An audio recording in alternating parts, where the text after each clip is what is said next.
अस्सलाम वालेकुम, I'm आमना और आज मैं आपको बताऊंगी कि आपने पेपर में लॉन्ग क्वेश्चन को कैसे अटैम्प्ट करना है। ये 605 मार्कर और इसी से आज मैं प्रेजेंटेशन स्टार्ट करूंगी। अच्छा, लॉन्ग क्वेश्चन जब आपने अटैम्प्ट करना है तो आपने कोशिश करनी है कि इसको नई शीट से स्टार्ट करें और स्टार्ट पे आपने बिल्कुल यहाँ पे लिखना है पार्ट 2, क्योंकि लॉन्ग क्वेश्चन जो है वो पार्ट 2 की कैटेगरी में आते हैं।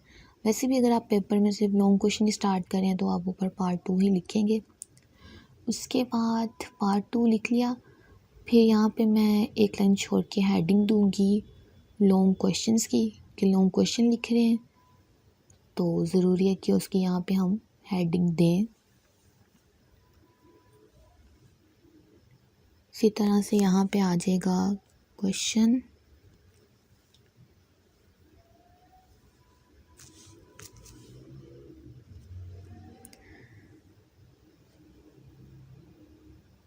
इसके बाद मैं यहाँ पे लिखूँगी क्वेश्चन नंबर। पेपर में पहला क्वेश्चन एमसीक्यूज का होता है, दूसरा तीसरा चौथा जो है वो शॉर्ट क्वेश्चन का होता है। साइंस सब्जेक्ट की अगर मैं बात करूँ तो फिज़िक्स बायोकेमिस्ट्री में, और जो लॉन्ग क्वेश्चन होता है वो क्वेश्चन नंबर 5 से स्टार्ट होते हैं। तो जो भी आप लॉन्ग क्वेश्चन अटैम्प्ट करने लगे हैं उसका नंबर यहाँ पे लिखना है। फॉर एग्जांपल 5 मैं करने लगी हूँ तो 5 लिखूँगी। फिर उसके 2 पार्ट होते हैं, ए और बी, तो इस तरह से उसकी हेडिंग आ जाएगी। अच्छा, लास्ट टाइम जो है केमिस्ट्री में एक लॉन्ग क्वेश्चन आया हुआ था, प्रॉपर्टीज़ ऑफ कंपाउंड, तो वही आज मैं अटैम्प्ट करूँगी। यहाँ पे काफ़ी बच्चों को तो समझ आ गई होगी प्रॉपर्टीज़ ऑफ कंपाउंड कहाँ से आया हुआ है। इसमें पेज नंबर 9 पे जो है वो केमिस्ट्री की बुक में डिफरेंस लिखा हुआ है कंपाउंड और मिक्सचर के दरमियान, तो उसी से ही आपने इसकी प्रॉपर्टीज़ लिखनी है। तो ये प्रॉपर्टीज़ जो है वो लास्ट टाइम 4 मार्क्स का क्वेश्चन आया था, 4 प्रॉपर्टीज़ जो है वो लिखनी थी। तो सबसे पहले इसमें भी आपने लॉन्ग क्वेश्चन की हेडिंग देनी है, जो भी लॉन्ग क्वेश्चन आप अटैम्प्ट करने लगे हैं। तो यहाँ पे मैं हेडिंग दे लेती हूँ प्रॉपर्टीज़ ऑफ कंपाउंड।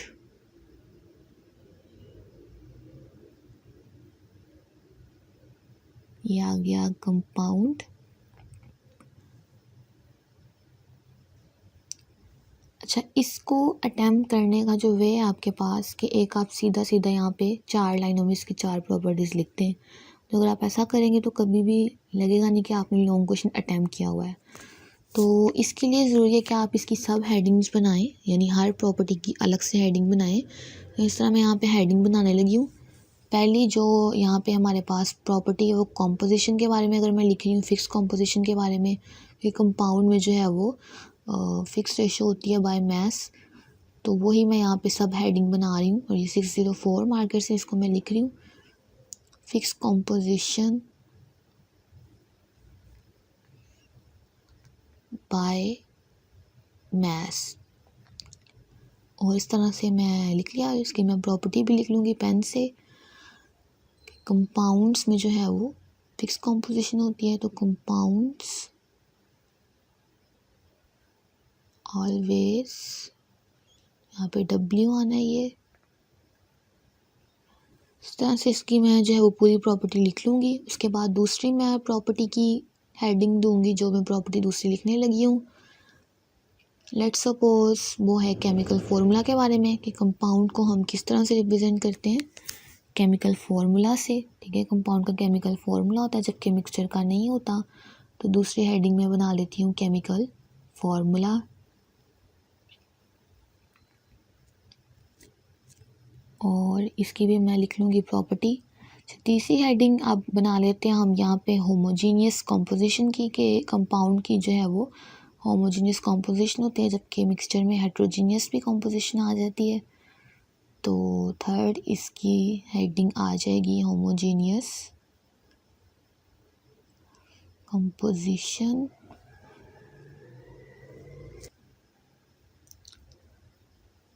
ये लिख लिया मैंने यहाँ पे कंपोजिशन।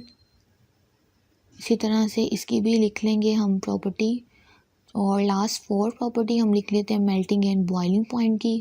कंपाउंड के जो है वो मेल्टिंग एंड बॉइलिंग पॉइंट जो है वो शार्प होते हैं। तो लास्ट हेडिंग लिख लेते हैं मेल्टिंग एंड बॉइलिंग। ये आ गया बॉइलिंग।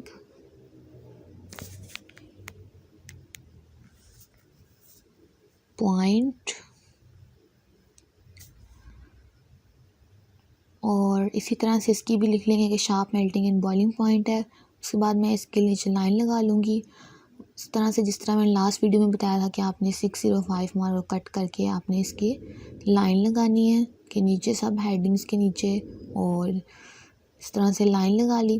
तो देख लेंगे किस तरह से पूरे पेज पे लॉन्ग क्वेश्चन आ गया।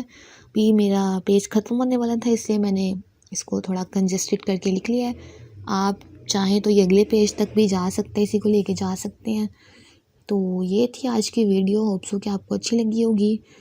तो चैनल को सब्सक्राइब करना मत भूलें। Thank you so much for watching this video.